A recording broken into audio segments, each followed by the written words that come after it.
We are receiving new orders. August 1942. The dusty steppes near Stalingrad tremble from the roar of tank engines. Friedrich Paulus's Sixth Army, conqueror of France and Belgium, inexorably advances towards the Volga. 300,000 battle-hardened soldiers, 700 tanks, 1,200 artillery pieces. A war machine that in 2 years traveled from the Atlantic to the great Russian River. Paulus is confident.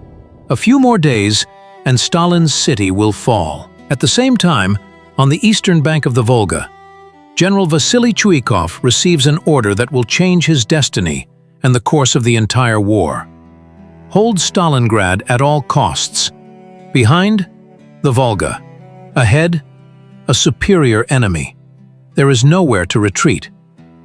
Chuikov does not yet know that ahead of him lie 200 days of such hell as the history of wars has never seen. A battle for every house, for every floor, for every basement. The city will turn into a giant cemetery, where death will lie in wait at every corner. To grasp the scale of the impending catastrophe, one must look at the disposition of forces by the end of August 1942. Paulus's Sixth Army represented an elite Wehrmacht formation.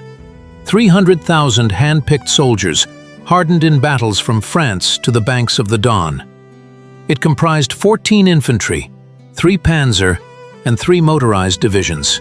700 tanks of various modifications, from light PZ-2s to formidable PZ-4s, and 1,200 field and anti-tank artillery pieces. Air support was provided by Richthofen's 4th Air Fleet. Over 1,000 aircraft of all types. Paulus had every right to expect a swift victory. In 2 years of war, his army had known no defeat, methodically crushing one adversary after another. Now, before it stood a city on the Volga, the last frontier before final victory in the east. The German plan appeared utterly simple and logical. Deliver a concentrated strike from the northwest, break through Soviet defenses, and with a rapid thrust, reach the Volga. Cut the city into parts, isolate the defenders from the crossings, and methodically clear out resistance block by block. Staff calculations showed that with such a disparity in forces, the operation would take no more than a week. The Soviet command had significantly more modest resources. Chuikov's 62nd Army numbered only 90,000 men, a third of the enemy's strength. Tanks were catastrophically few, about 100 vehicles of various types, many of which required repair. Artillery was barely sufficient to create a minimal firing system. Air support was episodic. Soviet pilots struggled to maintain air superiority over the crossings. However, the numbers did not reflect the main advantage of the defenders. They were fighting for their homeland. Every soldier understood. Beyond the Volga, there was no land for them. Chuikov received a perfectly clear order from Stalin. Hold the city at all costs. Retreat was out of the question. Soviet strategy was based on fundamentally different principles. Instead of attempting to stop the enemy on the city's approaches, which would have been senseless given the correlation of forces, the plan was to draw the Germans into protracted street fighting. To turn every building into a fortress, every block into a battlefield. To force the enemy to fight in unfamiliar conditions, where his technical superiority lost its decisive significance. The German war machine was designed for maneuver warfare, for swift breakthroughs and encirclements in open terrain. Urban combat radically changed the rules of the game. Here, a tank became an easy target, and air superiority was negated by the close proximity of troops. Paulus did not yet understand this. His staff planned the campaign according to established blitzkrieg patterns. A massive aerial assault to demoralize the enemy, a breakthrough of tank wedges, encirclement, and annihilation. A scheme that had worked flawlessly from Warsaw to Kiev. But Stalingrad was preparing to become the city where this scheme would show its first crack. August 23, 1942. 6 in the morning. The sun rises over Stalingrad, illuminating the peaceful streets of the city, where children still sleep and their parents prepare for work. In an hour, this city will no longer exist. The first black dots appear in the sky, scouts of Richthofen's 4th Air Fleet. Behind them, like a flock of metal vultures, moves an armada of 600 bombers and attack aircraft. The operation to destroy Stalingrad has begun. The first bombs fall on residential areas at 8 in the morning. Junkers 88s dive onto city buildings with the characteristic wail of sirens mounted in their landing gear. A psychological weapon designed to break the will of the defenders even before the start of the ground assault. But the effect exceeded all expectations of the German command. The city literally disappears under a carpet of explosions. Wooden houses burst into flames like matches. Brick buildings collapse, turning into mountains of rubble. Oil tanks explode one after another, spilling burning oil into the Volga.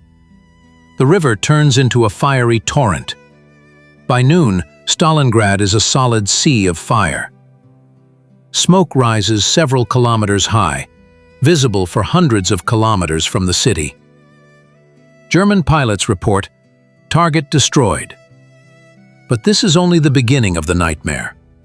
While Richthofen's aviation methodically erases the city from the face of the earth, General Gustav von Wietersheim's 14th Panzer Corps delivers the main blow from the northwest.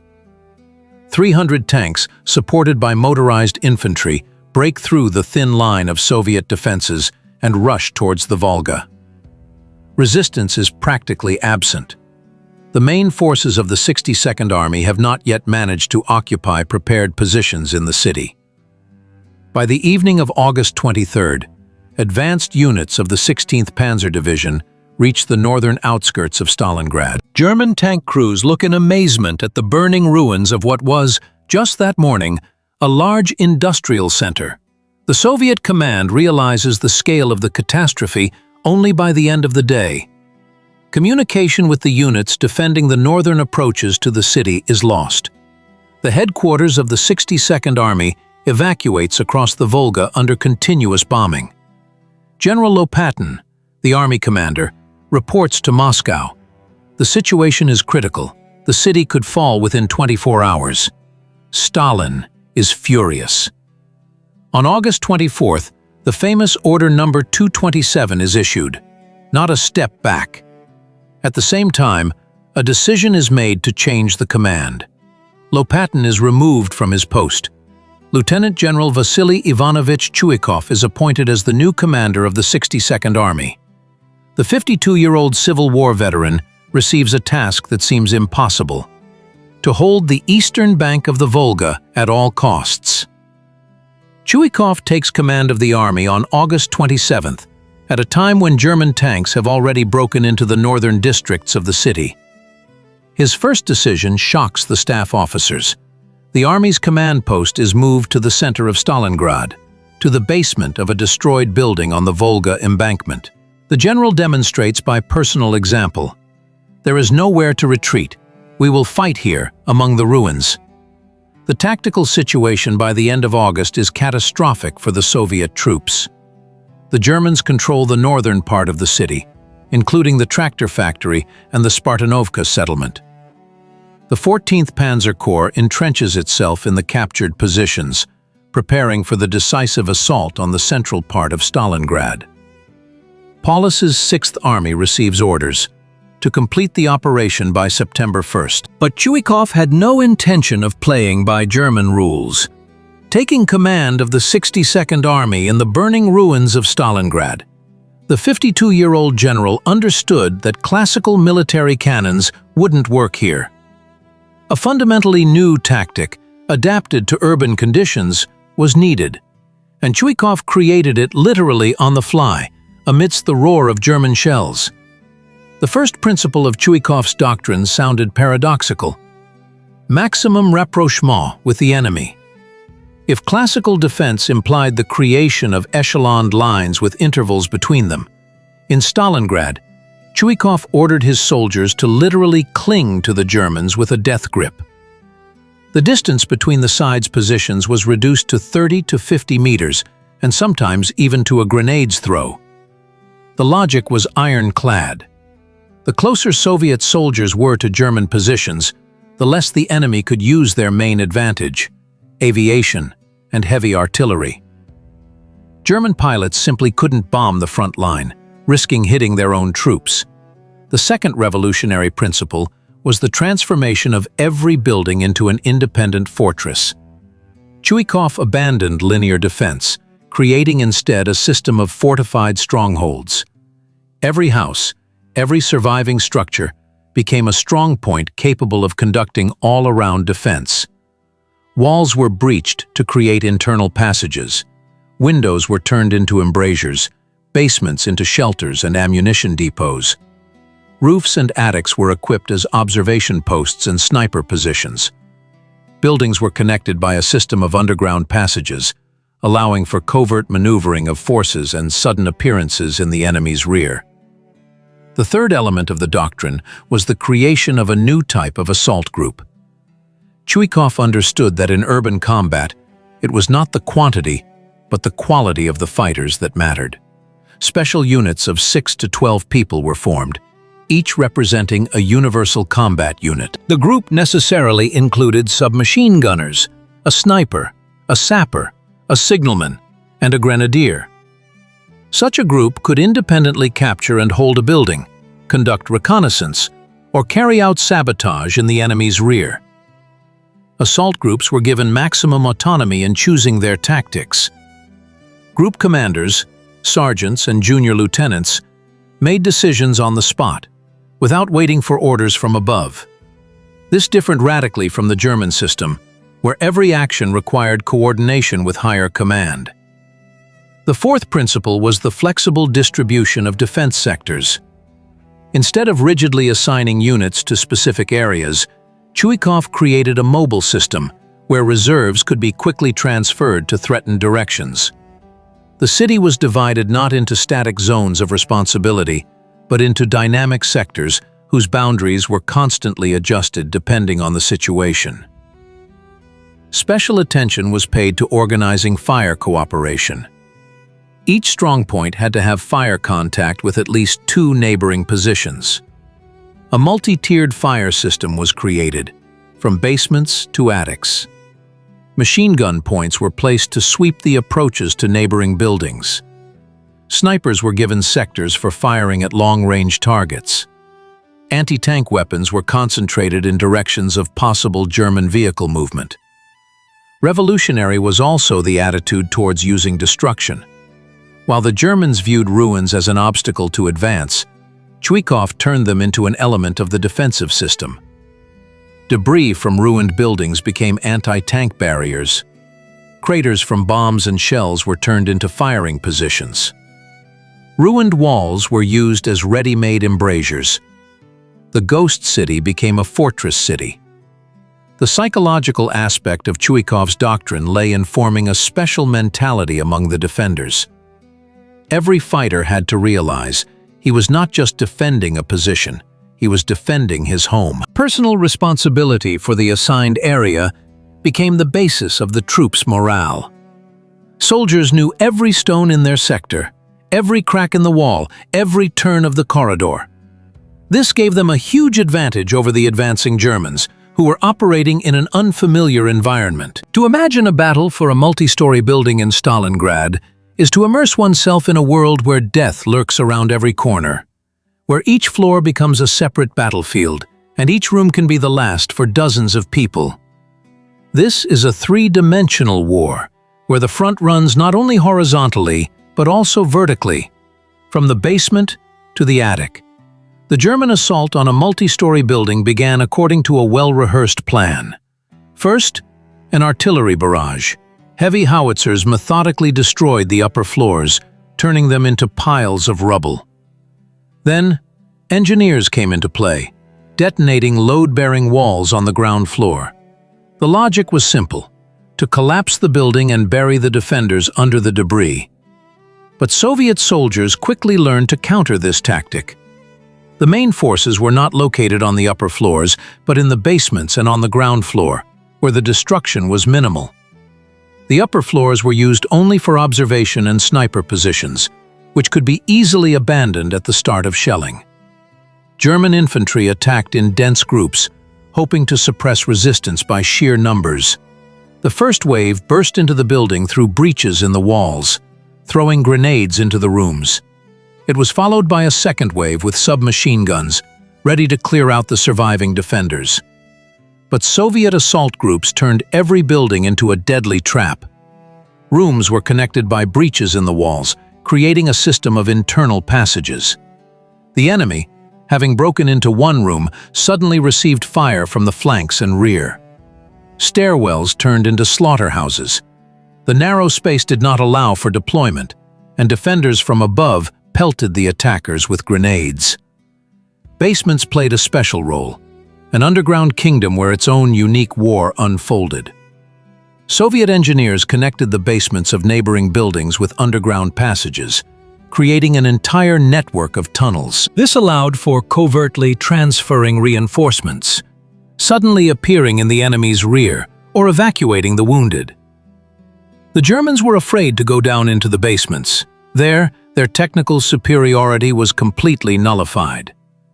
In narrow corridors, a submachine gun was more effective than a machine gun, and a grenade was deadlier than an artillery shell. Every descent into the basement could be the last. Attics became the realm of snipers and observers. From here, artillery spotters directed fire at German positions, and sharpshooters hunted enemy officers and machine gunners. German soldiers learned to move only in dashes, hugging the walls of buildings. Open space meant certain death. The psychological impact of urban battles surpassed all conceivable limits. The constant roar of explosions, the crackle of automatic gunfire, the screams of the wounded created an atmosphere of continuous nightmare. Soldiers did not see the sky for weeks, being in semi-destroyed buildings. Dust from collapsed walls clogged their lungs, and the lack of normal sleep turned people into zombies. German military psychiatrists first encountered mass nervous breakdowns among experienced soldiers. Veterans of the French and Polish campaigns simply could not withstand the strain of the Stalingrad battles. Many refused to attack, feigned injuries, or deserted. The Wehrmacht command was forced to introduce draconian punishments for cowardice. While battles raged in the ruins of Stalingrad, for every floor and every basement, behind the city's defenders flowed the Volga, the sole artery connecting the encircled 62nd Army with the mainland. This water barrier, 1.5 kilometers wide, became an arena for a special kind of war, where rivermen and ferry operators daily performed feats of heroism, delivering ammunition to starving units and evacuating the wounded under continuous enemy fire. The German command perfectly understood the significance of the Volga crossings. Artillery observers on Mamayev Kurgan and in the city's high-rise buildings continuously monitored movement on the river. Every Soviet boat, every barge was immediately targeted. Heavy howitzers methodically shelled piers and jetties on the eastern bank, turning the crossings into a zone of continuous fire. The Luftwaffe patrolled the airspace over the Volga, attacking any target on the water. It seemed impossible to establish regular supply under such conditions, but Soviet rivermen thought otherwise. The Volga military flotilla, under the command of Rear Admiral Rogachev, possessed modest forces: several gunboats, 24 armored boats, and 50 transport vessels of various displacements. Most of these were mobilized civilian vessels: tugboats, barges, fishing boats. Crews were formed from Volga rivermen who knew every shoal, every bend of the great river. These people transformed the Volga into a battlefield where courage and knowledge of local conditions compensated for the lack of equipment. The main transports took place during nighttime hours. With the onset of dusk, frantic activity began on the eastern bank of the Volga. Stevedores, under cover of darkness, loaded boats and barges with ammunition. provisions, and reinforcements.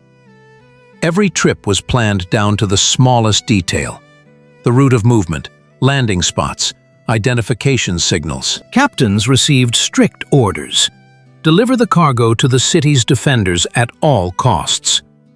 The journey across the Volga became a deadly lottery. German searchlights swept across the dark water, illuminating the silhouettes of Soviet vessels. A barrage of artillery fire followed. Shells landed around the boats, raising columns of water and shrapnel. Many vessels sustained damage but continued moving until they sank or reached the opposite bank. Crews displayed miracles of courage. Wounded mechanics continued to work in engine rooms. Helmsmen steered vessels even after receiving severe injuries. German night-flying aircraft posed a particular danger. Luftwaffe pilots quickly mastered the tactic of night attacks on crossings, using flares to detect targets. Soviet boats were practically defenseless against air attacks. The anti-aircraft armament of most vessels was limited to 1 or 2 machine guns. But the rivermen found a way out even of desperate situations. They learned to use smoke screens created by burning oil tanks, to camouflage themselves among ice floes and debris from destroyed bridges, and to change their routes. Some captains resorted to desperate measures, mooring to burning barges to blend in with the fire and become invisible to German observers. The supply system operated on a conveyor belt principle. Camouflaged ammunition and food depots were set up on the eastern bank. Goods were delivered by road from rear areas and accumulated awaiting shipment. Special teams of stevedores worked around the clock, hauling boxes of cartridges, shells, and medicines. Every kilogram of cargo was worth its weight in gold. The defenders of Stalingrad were in dire need of everything. Return trips were used to evacuate the wounded. Medical boats picked up fighters from the western bank who needed serious treatment. Many of them were wounded during the crossing. German shells made no distinction between combat and medical vessels. Medical personnel worked directly on the decks of swaying boats, providing first aid under the whistle of bullets and the roar of explosions. Casualties among the rivermen were monstrous. During the Battle of Stalingrad, the Volga flotilla lost more than half of its strength. Some boats sank after hitting mines. Others received direct hits from artillery shells and exploded along with their cargo of ammunition. Crews perished, but volunteers immediately took their place. There were more people willing to serve on the crossings than there were available spots on the vessels. Artillery, positioned on the eastern bank of the Volga, played a huge role in supporting the defenders. Guns of all calibers were concentrated here, from light regimental cannons to heavy high-power howitzers. Artillerymen fired over the heads of their troops, supporting attacks and repelling German offensives. Observation posts were located directly in the city, from where spotters radioed fire onto targets. Communication between the banks was ensured by various means. The primary means was radio communication, but German radio reconnaissance constantly tried to intercept conversations and pinpoint the location of transmitters. Therefore, light signals, flag semaphore communication, and in critical situations, messengers transported by boats were widely used. Engineers constantly worked on improving crossing facilities. Pontoon bridges were built, which were immediately destroyed by German aviation. Underwater crossings were created for the delivery of especially important cargo. Various types of landing craft were tested, from inflatable boats to armored ferries.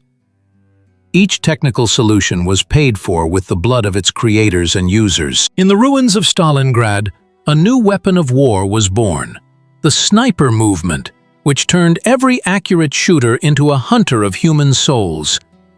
Among the endless rubble and semi-destroyed buildings appeared people of a special kind, patient, cool-headed, capable of lying motionless for hours, awaiting a single shot. They turned war into a personal duel, where every bullet had a name and surname. Vasily Grigorievich Zaitsev arrived in Stalingrad, in September 1942 as a private rifleman. The 27-year-old Ural native, who grew up in the taiga forests beyond the Urals, had held a hunting rifle since childhood. His grandfather taught him the main rule of a hunter: one shot, one target. A miss meant a hungry winter for the whole family. In Stalingrad, these skills acquired deadly power. Zaitsev spent his first days in the city in an ordinary rifle company, repelling German attacks alongside other soldiers. But soon, commanders noticed his unusual abilities. Every shot Vasily made hit its target. German soldiers fell from bullets fired from distances that others considered unattainable. Political instructor Danilov suggested Zaitsev specialize in sniper work. Thus was born the hunter who was destined to become a legend. Sniper warfare in Stalingrad was fundamentally different from ordinary shooting at a firing range. There were no clear front lines here. Opponents were located a few tens of meters from each other, and every movement could be the last. Zaitsev quickly mastered the basic principles of urban hunting. A position was chosen not for the beauty of the view, but for the possibility of a stealthy retreat. Camouflage became an art. It was necessary to blend in with the piles of debris so that even an experienced observer would not notice a human silhouette. Patience became the main weapon. Sometimes it was necessary to lie in ambush for 10 to 12 hours, waiting for a worthy target to appear. Zaitsev's first successes caused a sensation among the city's defenders. In 10 days of October, he eliminated 40 German soldiers and officers. Every shot was carefully documented. Political instructors understood the propaganda value of sniper victories. Soviet newspapers began to publish articles about the accuracy of the Ural hunter. Frontline reports announced the growth of Zaitsev's score. This had a colossal psychological effect. Ordinary soldiers saw that it was possible to beat the enemy with his own methods. The German command was alarmed. Losses among officers and non-commissioned officers in Stalingrad units sharply increased. Soldiers were afraid to stick their heads out of cover, moved only by crawling, and refused to perform tasks requiring appearance in open areas. The morale of the troops fell every day. Emergency measures were needed. The best snipers of the Wehrmacht and SS troops were urgently sent to Stalingrad. Among them was Major Erwin König, head of the sniper school in Zossen, holder of the Knight's Cross, a man with a reputation as an infallible shooter. His track record included over 300 confirmed hits on the Western and Eastern fronts. König received a personal assignment from the command: to find and destroy the Soviet sniper terrorizing German troops. The arrival of the German ace did not go unnoticed. Soviet intelligence quickly found out that a particularly dangerous enemy had appeared in the city. Zaitsev received a warning. A professional killer of the highest class had been pitted against him. A duel began that would last several weeks and go down in history as a classic example of sniper confrontation. König acted according to all the rules of the German sniper school. He carefully studied Zaitsev's area of operation, analyzed the locations of his previous shots, and compiled a psychological profile of the enemy. The German sniper chose a position in a semi-destroyed building with an excellent view and multiple escape routes. His rifle was equipped with the best optics, and his equipment included all the latest achievements of German military technology. The first days of the confrontation passed in mutual study. Both snipers understood. They were dealing with a professional of the highest level. Every shot could be the last. Every movement required extreme caution. Zaitsev changed his usual tactics. He abandoned permanent positions, began to frequently change ambush sites, and used false targets to identify the enemy. König responded in kind. His shots became increasingly accurate and unexpected. The turning point came on the fourth day of the duel. Zaitsev noticed a faint reflection of the sun from an optical sight in the ruins of the building opposite. The German sniper gave away his position for a fraction of a second. but that was enough for the experienced hunter. Vasily spent a whole day motionless, studying the suspicious spot through a homemade periscope. By evening, he was convinced. Koenig was there. Zaitsev made the decisive shot at dawn the next day. Using a helmet on a stick as a false target, he forced the German to reveal his position with a repeated glint of optics. The Soviet sniper's bullet hit its target precisely. Erwin Koenig was dead. The victory over the German ace brought Zaitsev nationwide fame. His name became a symbol of accuracy and professionalism. But the main significance of this duel lay elsewhere. It showed the possibility of defeating the enemy with his own methods and gave impetus to the mass sniper movement in the Red Army. Sniper schools began to be created all along the front, where experienced shooters passed on their knowledge to young soldiers. Above Stalingrad, the blood-red sun of September 1942 rises. The city has turned into a lunar landscape of debris and craters, but there is one place that magnetically attracts the gaze of both sides. Mamayev Kurgan, an ancient Scythian burial mound, 102 meters high, dominating all of Stalingrad. From its summit, a panorama extends for tens of kilometers around. Whoever controls the Kurgan sees every enemy movement, can adjust artillery fire with meter precision. This height became the most coveted prize for the German command, and the most important frontier for the Soviet defenders. Paulus understood the strategic importance of the Kurgan from the first days of the city's assault. From here, German observers could control the Volga crossings, track the movement of Soviet reserves, and direct fire at any target within visibility. Possession of Mamayev Kurgan meant dominance over all of Stalingrad. Therefore, already in early September, the German command threw elite units, the 24th Tank Division and the motorized SS Division, into the assault on the height. The first German attack caught the Soviet troops by surprise. On the morning of September 13th, after a powerful artillery barrage, German tanks rushed up the slopes of the Kurgan. The units of General Dubiansky's 35th Guards Rifle Division, defending the height, could not withstand the onslaught. By noon, German submachine gunners broke into the summit. The swastika flew over Stalingrad's main height. But the triumph was short-lived. Chuikov immediately organized a counterattack. That same evening, a combined battalion of Marines under the command of Major Berezhny launched a bayonet charge along the eastern slope of the Kurgan. The black peacoats of the sailors flashed among the craters and debris. Automatic rifle bursts tore through the evening silence.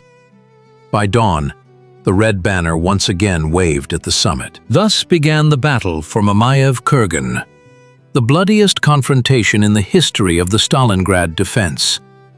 For the next 2 months, the height changed hands daily, and sometimes several times a day.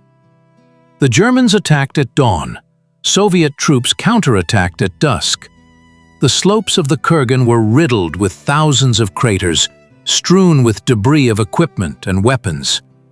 The earth was so soaked with blood that even in winter, no snow lay here. It melted from the heat emanating from the decomposing bodies. The German command understood. Without Mamayev Kurgan, a successful completion of the operation was impossible. Therefore, new forces were thrown into the assault on the height. Elite mountain rifle units, specially trained for operations in mountainous terrain. SS assault groups with flamethrowers and explosives. Engineer units, undermining the slopes of the Kurgan to create terraces for the offensive. Each attack was planned as a general offensive. Each assault was supposed to be the last. Soviet defenders turned the Kurgan into a giant fortress. The slopes were riddled with trenches and communication passages. Each crater became a firing point. Each piece of debris, a shelter for a rifleman. Artillerymen created a system of pre-sighted firing lines. As soon as the Germans appeared at a certain mark, a hail of fire from the left bank of the Volga fell upon them. Snipers set up ambushes among piles of stones, turning every meter of ascent into a deadly lottery. A special role was played by artillery observers, the very eyes for which this whole slaughter was taking place. The group of Senior Lieutenant Korneyev managed to hold out on the northern slope of the Kurgan for a whole week, being completely surrounded. The radio station worked around the clock, transmitting the coordinates of German batteries and troop concentrations. Thanks to their work, Soviet artillery thwarted one German attack after another. When communication broke, everyone understood. The heroes had died, but fulfilled their duty to the end. Losses on both sides grew exponentially. German divisions melted before their eyes. Some regiments lost up to 80% of their personnel in a week of fighting. Soviet units were replenished by transferring reserves from the left bank of the Volga. But even these replenishments burned up in the furnace of the Kurgan battles in a matter of days. The height turned into a giant meat grinder, grinding human lives at a terrifying speed. By the end of October, Mamayev Kurgan was a lunar landscape. Constant bombardments and artillery shelling stripped it of all vegetation. The slopes were riddled with thousands of craters, some several meters deep. The earth was mixed with metal, shell fragments, weapon debris, equipment parts. After the war, sappers extracted more than 1,000 tons of metal from the Kurgan, several kilograms of iron per square meter. The moral significance of the battle for the Kurgan far exceeded its strategic importance. For Soviet soldiers, holding the height became a symbol of invincibility, proof that the German army could be stopped. Every day of defense of the Kurgan became a small victory, instilling hope in the hearts of the city's defenders. Political workers used this symbolism to the fullest. Leaflets and reports constantly reported on the heroic defense of Stalingrad's main height. Among the smoking ruins of Stalingrad, 3 industrial giants held a special place: the Krasny Oktyabr, Barakady, and Zhuzhinsky tractor factories. These enterprises, which had until recently produced steel, artillery pieces, and tanks for the front, now themselves became a battlefield. The German command viewed the factory district as the key to ultimate victory in Stalingrad. Seizing the industrial enterprises would mean reaching the Volga on a wide front and cutting the defenses of the 62nd Army into isolated sections. But the Soviet defenders transformed the workshops and buildings into impregnable fortresses, where every machine became a firing point and every conveyor belt a line of defense. The tractor factory became the first target of the German offensive in the factory district. This enterprise, covering several square kilometers, was a veritable city within a city. Huge assembly shops, forging plants, mechanical workshops, storage facilities. All of this created ideal conditions for defense. Thick reinforced concrete walls withstood direct hits from artillery shells, and the labyrinth of production premises turned every German advance into a bloody assault. The factory workers did not abandon their workplaces even under enemy fire. Many of them took up rifles and joined the ranks of the defenders. Turner Alexander Zhukov organized an assault group from his workshop comrades, which held Assembly Shop No. 3 for 2 weeks. Fitter Ivan Lyudnikov transformed a mechanical workshop into a true fortress, where the working machines served as shelters for machine gun crews. These people knew every corner of their enterprise, every passage between shops, every underground communication. German assault groups entered the factory territory as if into an unfamiliar labyrinth, where death awaited them at every turn. The assembly lines of the tractor factory were transformed into a system of firing lines. Massive machines and presses served as ready-made embrasures, between which machine gun nests were stretched. Overhead cranes were used as observation posts.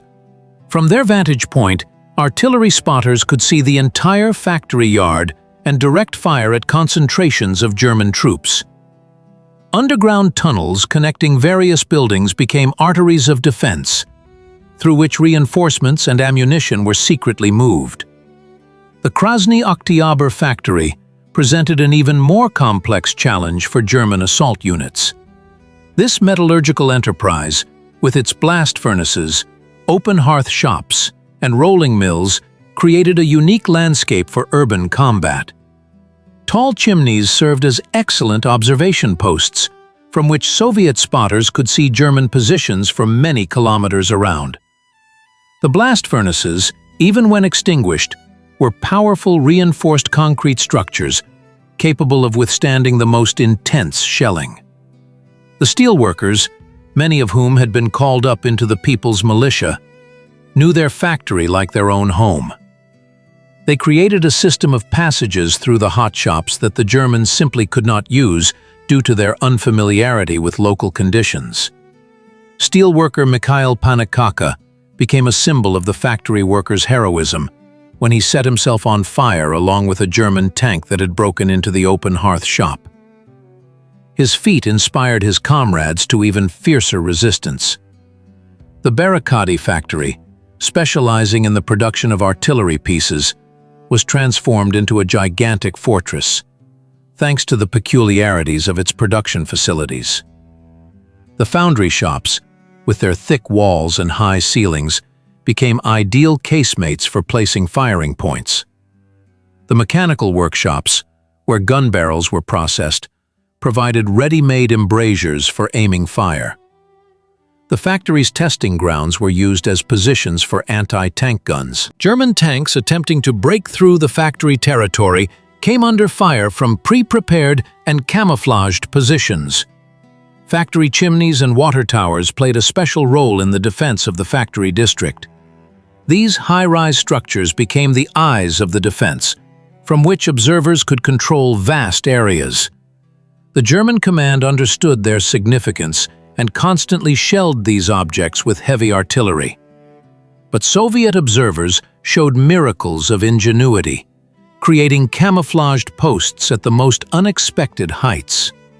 Factory communications, steam pipes, water tunnels, cable channels were transformed into underground defense arteries. Through these technical tunnels, it was possible to move secretly between different sections of the factory, suddenly appear in the enemy's rear, or evacuate the wounded. German sappers tried to blow up these communications, but the workers constantly restored the damaged sections, using their professional skills. The production equipment of the factories formed the basis of engineering barriers. Heavy machines and presses were dragged to the entrances of the shops, creating insurmountable barriers for German equipment. Factory cranes were used to install anti-tank mines and create barricades. Even stopped conveyor lines were transformed into a system of trenches, through which one could move secretly along the entire shop. The psychological impact of the fighting in the factory premises was particularly severe for German soldiers. Accustomed to fighting in open terrain, they got lost in the labyrinth of production buildings. The echo of gunshots was amplified many times in the high shops, creating the feeling that shots were being fired from everywhere at once. The dim lighting through broken windows turned every shadow into a potential threat. Many German soldiers later admitted that the factory battles were more terrifying for them than any other battles of the war. Among the endless labyrinth of Stalingrad's ruined buildings, there is one four-story structure that became a symbol of the indomitable human spirit. An ordinary residential building on Lenin Square, built in the 1930s for local factory workers, was transformed into an impregnable fortress thanks to the courage of a handful of Soviet soldiers. On September 23, 1942, Sergeant Yakov Fedotovich Pavlov received an order that changed his destiny: to reconnoiter the situation in this building and secure it at all costs. The 24-year-old Siberian from the village of Krestyanka had no idea that his surname would go down in history as a symbol of the steadfastness of the city's defenders on the Volga. Together with 3 soldiers, Pavlov penetrated the half-ruined building, from which the Germans were observing Soviet positions. A swift attack dislodged the enemy from the upper floors, but holding what was captured proved much more difficult than taking it. The German command perfectly understood the tactical significance of this house. From its windows, the entire square could be swept by fire, and the basements could serve as a stronghold for a further offensive. Just a few hours later, the building was subjected to fierce shelling. Pavlov and his comrades found themselves trapped. There was nowhere to retreat, and the enemy's forces vastly outnumbered their own. But the sergeant made a decision that shocked even seasoned veterans. He would stay. For the next 58 days, this house became the personal fortress of Pavlov and his soldiers. Gradually, the garrison was reinforced. First, 7 men arrived under the command of Lieutenant Afanasyev, then a group of sappers led by Junior Lieutenant Chernyshenko, and later machine gunners and snipers. By the end of the defense, there were 25 defenders in the house, representatives of 11 nationalities of the Soviet Union: Russians and Ukrainians, Uzbeks and Kazakhs, Georgians and Tatars fought shoulder to shoulder, turning an ordinary residential building into a symbol of multinational unity. Pavlov displayed extraordinary abilities as a military engineer, methodically turning each floor into a separate line of defense. The windows of the first floor were bricked up, with only narrow embrasures left for firing. Stairwells were mined and prepared for demolition in case of enemy breakthrough. The basement was transformed into a command post, an ammunition depot, and a shelter for the wounded. The upper floors became the realm of snipers and observers, from where German positions were reconnoitered. The fire system was thought out to the smallest detail. Each window received a sector of fire that excluded dead zones. Machine gun emplacements were positioned to ensure all-around defense and mutual support. Anti-tank rifles were installed on the second floor. From here, German equipment attempting to approach the building could be hit. Sniper positions changed every few hours, preventing the enemy from pinpointing the shooters' locations. Engineering barriers were created from improvised materials. Furniture from apartments turned into barricades, heating radiators into bulletproof screens. Even children's toys were used to camouflage embrasures. Sappers dug an underground passage to a neighboring building, allowing for covert reinforcement and ammunition delivery. Improvised mines made from artillery shells were set up in the courtyard, turning every assault attempt into a deadly lottery.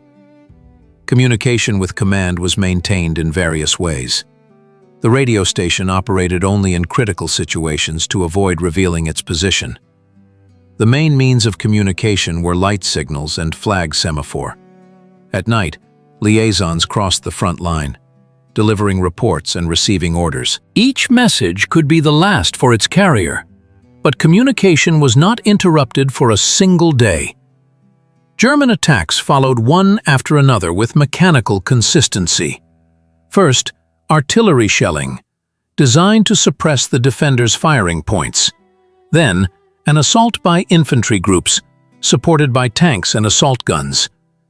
The Germans tried to blow up the building by detonating charges at the foundation. They used flamethrowers, trying to burn the defenders out of their shelters. They employed smoke screens for a covert approach by assault groups. But Pavlov's house stood impregnable, repelling attack after attack. The psychological significance of the house's defense far outweighed its tactical importance. For Soviet soldiers, it became proof that the German army could be stopped, even by small forces. Every day that the defenders held out instilled hope in the hearts of their comrades in arms.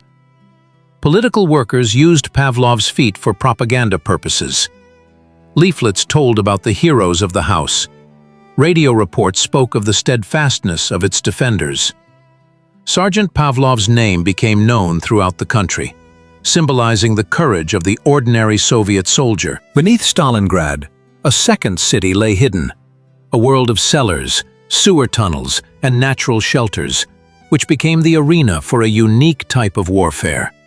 While explosions thundered and bullets whistled on the surface, a confrontation unfolded in the underground labyrinths, where every turn of a corridor could be the last, and silence was a deceptive harbinger of sudden death. Soviet defenders were the first to appreciate the potential of the city's underground communications. The extensive system of sewer collectors built in the 1930s, the heating pipes connecting residential areas, the cellars of multi-story buildings, all transformed into invisible arteries of defense. Sappers of the 62nd Army, under the command of Colonel Kamainin, created a true underground fortress, where every tunnel held strategic significance. The main sewer collector, running beneath the central part of the city, became the primary thoroughfare of the underground war. Through this man-height tunnel, one could secretly move from the Volga to the industrial district. Soviet engineers equipped ammunition depots here, placed in special niches and protected from dampness by sealed containers. Medical stations were located in expanded sections of the collector, where surgeons operated on the wounded by the light of kerosene lamps. Command posts for battalions and regiments were housed in the cellars of the strongest buildings, connected to the overall system of underground passages. From here, commanders could direct battles, remaining invisible to German observers. Signalmen laid kilometers of telephone cable through the tunnels, creating a redundant communication system that the enemy could not detect or cut. Radio stations operating from deep cellars were protected from artillery fire and could maintain contact with the left bank of the Volga, even at the most critical moments. The tactic of sudden attacks from underground turned Stalingrad's catacombs into a nightmare for German soldiers. Soviet assault groups used manholes as portals to another world. They appeared in the enemy's rear like ghosts, struck, and vanished into the underground labyrinths before the Germans could organize a pursuit. The tactic of night raids was particularly effective. A group of submachine gunners would emerge through a manhole in the German rear, attack an ammunition depot or a command post, and then disappear into the underground. By morning, no trace of them remained, but the result was evident. A blown-up depot, a destroyed radio station, demoralized enemy soldiers. The German command quickly realized the threat emanating from the underground. Special teams were ordered to explore the city's sewer system and block the main tunnels.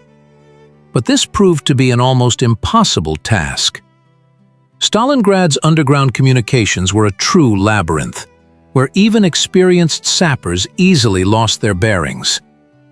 Soviet defenders knew every turn, every branch, every dead end.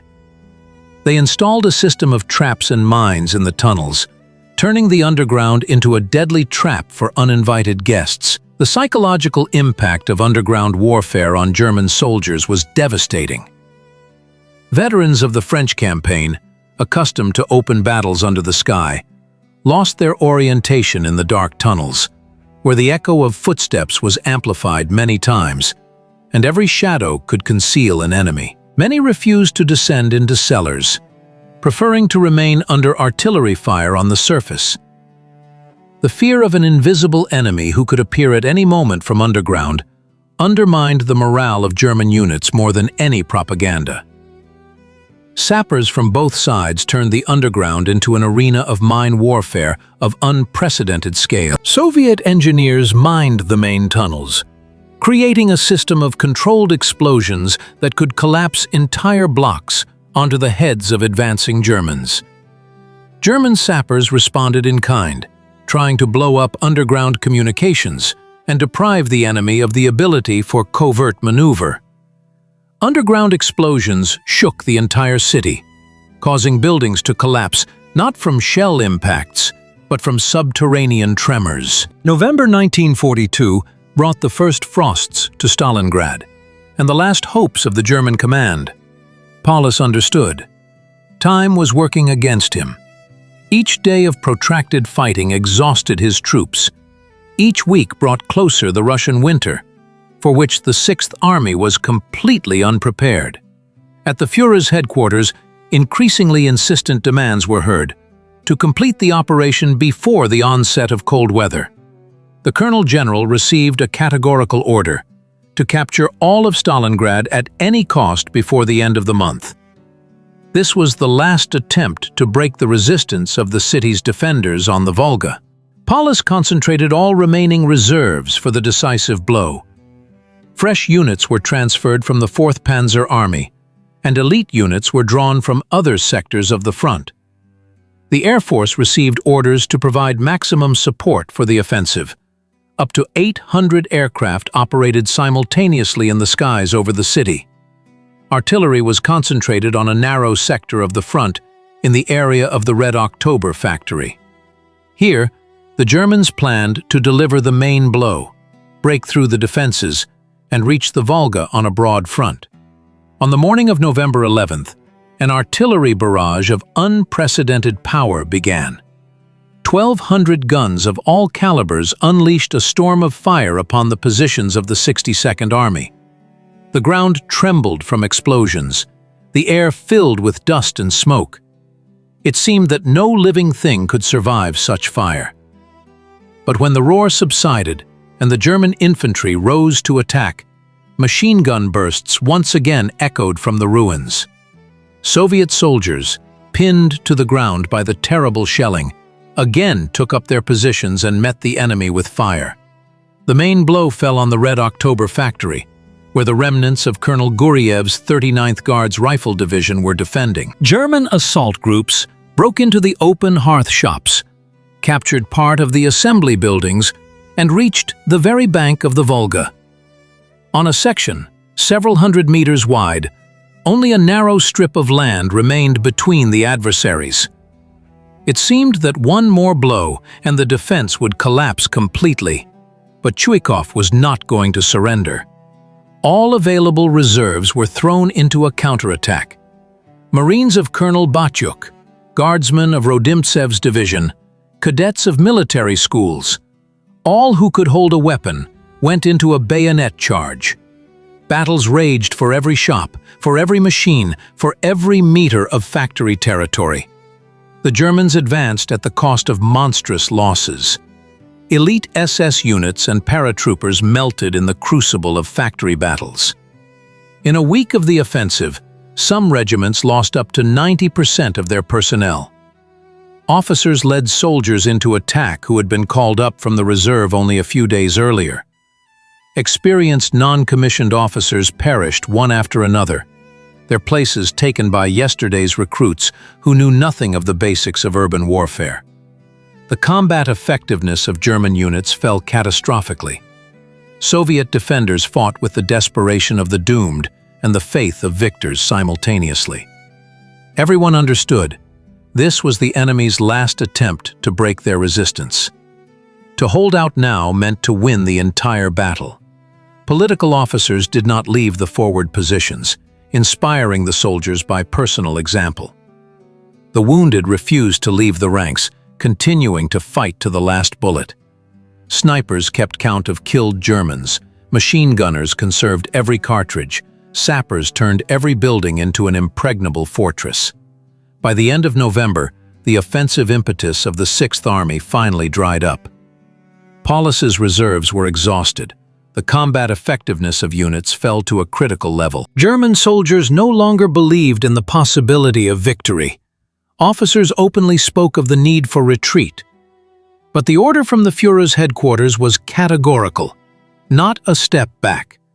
The 6th Army was irrevocably bogged down in Stalingrad, becoming easy prey for the impending Soviet counteroffensive. November 19, 1942, 5:30 in the morning. The steppes near Stalingrad are shrouded in pre-dawn fog when the roar of 1,000 guns shatters the silence. This is not another German shelling. This is the voice of Soviet artillery, silent for long months. Operation Uranus has begun. At this moment, the city's defenders do not yet know that their suffering is coming to an end, that the machine of retribution has already begun to move. Chuikov receives an encrypted radio message from the front headquarters. Continue active defense. Tie down the maximum number of German troops in the city. The 62nd Army must become the anvil against which the hammer of the Soviet counteroffensive will break. The plan for Operation Uranus had been maturing in the General Staff since October. While the Germans were exhausting their forces in the street battles of Stalingrad, the Soviet command secretly concentrated Udernaya groupings north and south of the city. Batutin's southwestern front and Rokossovsky's Don front were to strike from the north, breaking through the defenses of Romanian and Italian troops covering the flanks of the Sixth Army. Simultaneously, Yeremenko's Stalingrad front struck from the south, smashing the Fourth Romanian Army. The goal was audaciously insane: to encircle Paulus's entire grouping in a giant cauldron. Soviet intelligence had spent months studying the weak points of the German defense. Germany's allies, Romanians, Italians, Hungarians, were significantly worse armed and trained than German units. Their positions stretched for hundreds of kilometers, but troop density was extremely low. It was here that the main blows were planned to be delivered. The secrecy of the preparation was absolute. Troops were moved only at night. Camouflaged depots were created in deep ravines, and radio communications were conducted with the strictest security measures. German intelligence failed to detect the concentration of Soviet strike groupings. Paulus still believed that the main threat came from Chuikov's defending units in the city. The first day of the operation exceeded all expectations of the Soviet command. Romanian units could not withstand the powerful artillery strike and massive attacks by tank corps. The enemy's defense collapsed in sections tens of kilometers wide. Soviet tank crews rushed into the created breaches, developing the success in depth.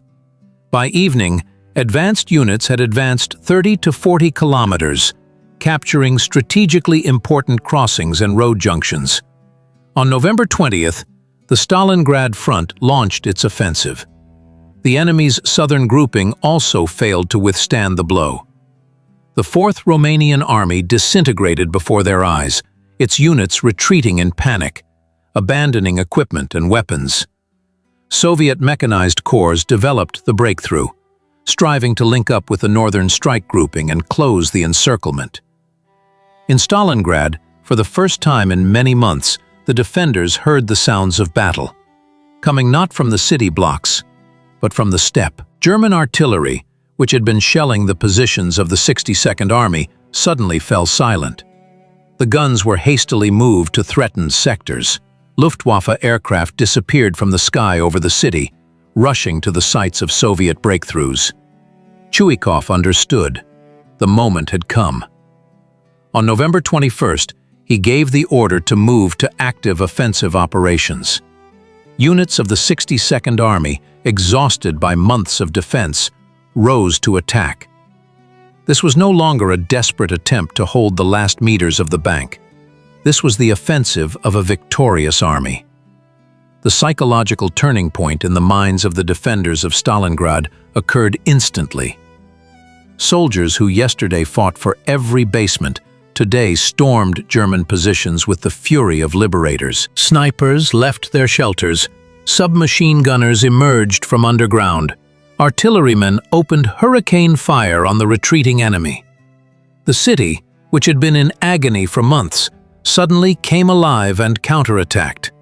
On November 23rd, the advanced units of the two Soviet fronts linked up in the Kalach area. The ring closed. Paulus's 6th Army, Hoth's 4th Panzer Army, parts of other formations, a total of about 300,000 men, were encircled. The most powerful grouping of the Wehrmacht turned into prey, awaiting its fate in the snow-covered steppes near Stalingrad. January 1943. The snow-covered steppes near Stalingrad had become a gigantic graveyard for the Third Reich's hopes. In the encircled cauldron, an entire army was dying. 300,000 soldiers and officers, who had only recently been considered invincible.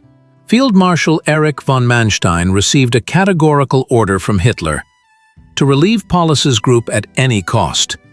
The operation was codenamed Wintergewitter, Winter Storm. But this storm would turn into the last thunder of a dying blitzkrieg. On December 12th, Hoth's 4th Panzer Army struck from the Kotelnikovo area. 300 tanks, including the newest Tigers, rushed to break through the Soviet encirclement ring. Manstein expected to reach the encircled within a week, but the Soviet command was ready for this blow. Malinovsky's Second Guards Army met the Germans with a prepared defense. Every kilometer of the path to Stalingrad was paid for with dozens of knocked-out tanks. By December 23rd, the German offensive finally bogged down in the snows near the Mishkova River, failing to reach the encircled by just 50 kilometers. Inside the cauldron, a tragedy of biblical proportions unfolded. Food supplies dwindled daily. The daily bread ration was reduced to 100 grams per person. Soldiers boiled leather belts and ate carrion. Hospitals were overflowing with wounded and frostbitten. German doctors amputated limbs without anesthesia. Medicines had run out in December. The Luftwaffe tried to supply the encircled by air, but Soviet anti-aircraft gunners and fighters turned every flight into a deadly lottery. Of the promised 500 tons of cargo per day, barely 100 were delivered. Transport junkers burned at the Potomnik and Gumrak airfields. By the end of January, the air bridge ceased to exist. The morale of the encircled plummeted catastrophically. Discipline crumbled. Soldiers deserted in entire units. Officers shot subordinates for refusing to obey orders. Suicides became commonplace. Paulus lost contact with half of his units. The army turned into a mob of hungry, frostbitten people, awaiting death in the snowy desert. On January 10th, the Soviet command issued an ultimatum: surrender or be destroyed. Paulus rejected the offer, following Hitler's orders to fight to the last soldier. Operation Ring began, the methodical destruction of the remnants of the Sixth Army. Soviet artillery shelled concentrations of German troops day and night. Attack aircraft pounded enemy positions. Infantry units tightened the ring, cutting off one area after another. On January 26th, the remnants of the Sixth Army were cut in two. Paulus completely lost control of his troops. On January 30th, Hitler promoted him to field marshal, hinting at an honorable death. No German field marshal had ever surrendered. But Paulus chose life. On January 31st, he capitulated in the basement of a department store in the center of Stalingrad. On February 2nd, the last pockets of resistance surrendered. The great army that had conquered Europe ceased to exist. Of the 300,000 encircled, 91,000 were taken prisoner. Only 6,000 would return home. Stalingrad became the grave of German ambitions and the cradle of Soviet victory. February 2nd, 1943. The sun of victory rises over Stalingrad, illuminating the ruins of the city that became a symbol of the turning point in World War II. The last German soldiers lay down their arms in the basements of ruined buildings. 200 days of hell have ended.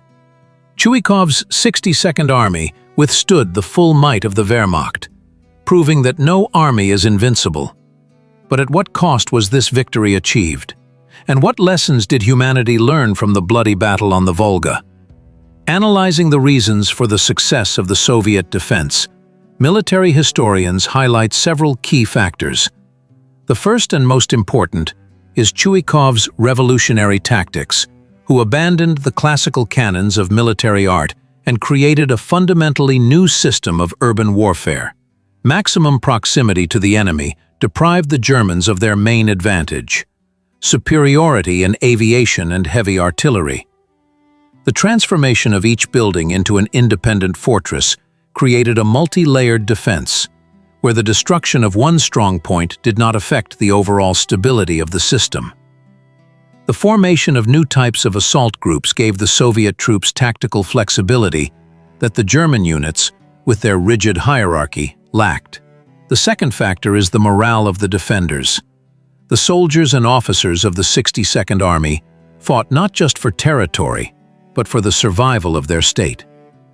Everyone understood, beyond the Volga, there was no land. This psychological attitude turned ordinary people into fanatical defenders, ready to die but not retreat. German soldiers, accustomed to quick victories, were unprepared for protracted battles of attrition. The third element of success was the skillful use of the urban environment. Chuikov and his commanders turned the ruins of Stalingrad from an obstacle into an ally. Every crater became a firing position, every rubble pile an anti-tank barrier. The city's underground communications created an invisible network through which reserves were transferred and sudden strikes were launched. The Germans, masters of maneuver warfare, got lost in the labyrinth of ruined blocks. The fourth factor was the organization of supplies across the Volga. Despite constant shelling and bombing, the Volga crossings operated until the last day of the defense. Rivermen and ferrymen performed daily feats, delivering ammunition and reinforcements to the starving units. Without this artery of life, the city's defense would have been impossible. The defeat of the German troops had multiple reasons. The main one was underestimation of the enemy and overestimation of their own strength. Paulus planned to capture Stalingrad in a week, but met with resistance for which the Wehrmacht was unprepared. The German military doctrine, based on the principles of blitzkrieg, proved ineffective in urban warfare. Tank wedges and airstrikes lost their destructive power amidst the ruins and basements.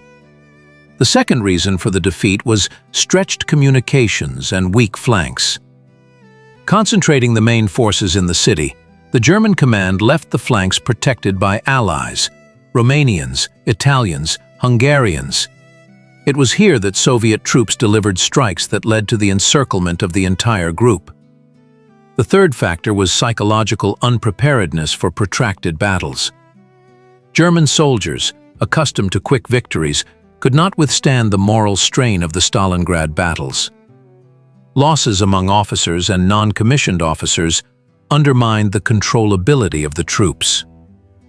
By the end of the battle, many units were a demoralized crowd. Chuikov's tactical innovations revolutionized the theory of urban warfare. His principles of maximum proximity to the enemy, the creation of multi-layered defense, and the use of assault groups were studied and adopted by armies around the world. The experience of Stalingrad was analyzed in military academies from West Point to St. Cyr. Modern conflicts in Grozny, Mosul, Aleppo have shown the relevance of the lessons learned on the banks of the Volga. The price of victory was monstrous. Soviet losses in the Battle of Stalingrad amounted to more than 1 million killed, wounded, and missing. Chuikov's 62nd Army lost more than 100,000 soldiers killed and wounded. It was essentially ground down and reborn several times. German losses were no less heavy. More than 300,000 people died and were captured in the cauldron alone. The city lay in ruins. Of the 600,000 pre-war population, fewer than 10,000 residents remained in Stalingrad. Industrial enterprises were completely destroyed, and 90% of the housing stock was annihilated. The restoration of the city required decades of strenuous labor.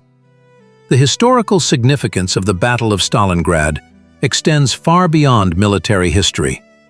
It was a turning point not only in the Great Patriotic War, but in the entire World War II. The myth of the invincibility of the Wehrmacht collapsed in the ruins of the city on the Volga. The initiative finally passed to the anti-Hitler coalition. Germany was never again able to conduct a major offensive operation on the Eastern Front. Stalingrad became a symbol of resilience and courage for all peoples who fought against fascism.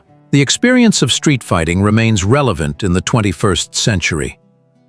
Conflicts in urban environments are becoming increasingly common, and the lessons of Stalingrad help military planners avoid past mistakes. Chuikov's principles are studied in military academies, and his tactics are adapted to modern conditions. The city on the Volga will forever remain a school of courage and a symbol that the human spirit can overcome any challenge.